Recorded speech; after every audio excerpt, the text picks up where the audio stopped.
జూబ్లీహిల్స్ ఎన్నికల్లో కూడా ఇంతవరకు కూడా బీజేపీ పార్టీ క్యాండిడేట్ లేదని చెప్పి ప్రతి ఒక్క నాయకుడు కూడా విమర్శలు అయితే చెప్పారనమాట.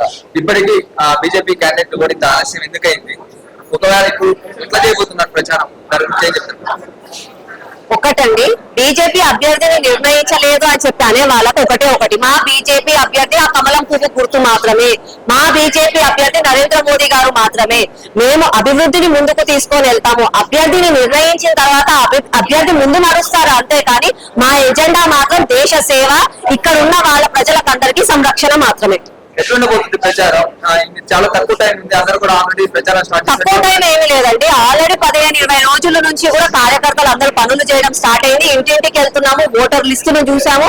కార్యకర్తలు అందరూ కూడా ఇంటికి వెళ్ళి ఓటర్లని పర్సనల్ గా కలిసి ఎక్కడ సంస్థాగతంగా ఎక్కడ లోపాలు ఉన్నాయో అవన్నీ కూడా చేయడం జరుగుతుంది. గ్రౌండ్ వర్క్ అన్నది ఎప్పుడో స్టార్ట్ అయిపోయిందండి. ఈ రోజు అభ్యర్థిని నిర్ణయించారు కాబట్టి ఒక జోష్ అన్నది కార్యకర్తలలో వచ్చింది.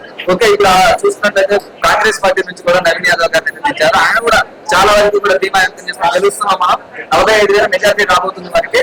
మనందరం కూడా మళ్ళీ పని చేయాలని, డోర్ టు డోర్ క్యాంపెయిన్ చేయాలని చెప్పి వాళ్ళందరూ కూడా జోష్ నింపుతున్నారు. ఈ పార్టీ నుంచి ఎక్కడ పోతుంది? ఆ పార్టీ మీరు అన్నది తప్పండి, ఆయన కాంగ్రెస్ అభ్యర్థి కాదు, ఎంఐఎం అభ్యర్థి. ఓవైసీ నిర్ణయించిన తర్వాత రేవంత్ రెడ్డి ఏదో కాంగ్రెస్ బీఫామ్ ఇచ్చింది అంతేగాని ఆ అభ్యర్థి మాత్రం ఎంఐఎం అభ్యర్థి. అక్కడ ఉన్న కాంగ్రెస్ కార్యకర్తలు కూడా ఆలోచించుకోండి. గుడి స్థలాన్ని దొంగలించిన ఈ కాంగ్రెస్ వాళ్ళు, గుడి స్థలం నుంచి అమ్మవారిని ఎత్తుకెళ్లిన ఈ కాంగ్రెస్ నాయకులకు ఓటేయించాలా, లేకపోతే దేశ ప్రజల సేవ కోసం పనిచేసే బీజేపీకి ఓటేయించాలా అని చెప్పి కాంగ్రెస్ కార్యకర్తలు కూడా ఆలోచించండి. నవీన్ యాదవ్ గారు ఓవైసీ దగ్గరికి వెళ్ళి కాలు మొక్కొచ్చిండు, రేవంత్ రెడ్డి దగ్గరికి రాలే, గాంధీ భవన్ కి పోలే. అంటే ఓవైసీ ఏమి చెప్తే అది చేస్తా, ఓవైసీ చెంచాలాగా వాళ్ళు ఉన్నారు.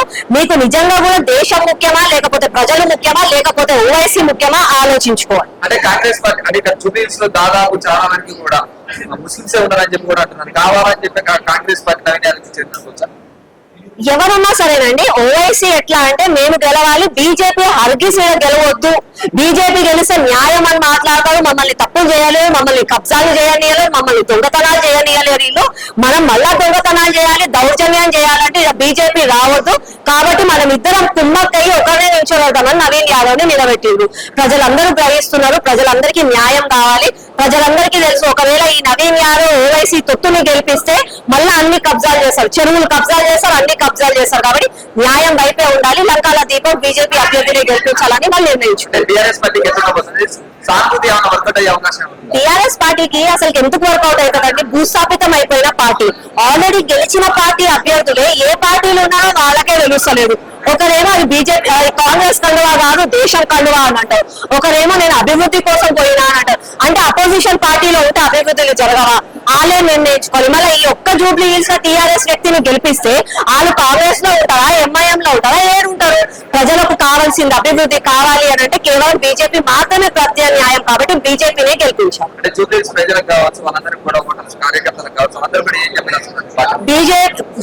ప్రజలారా మీరు ఒకటే ఆలోచించండి, 100 గజాలలో ఉన్న పెద్దమ్మ వారి టెంపుల్ గుడి దగ్గరికి వెళ్ళి రాత్రి గుడిని ధ్వంసం చేసి అమ్మవారు ఎత్తుకెళ్లిపోయారు ఈ కాంగ్రెస్ పార్టీ నాయకులు.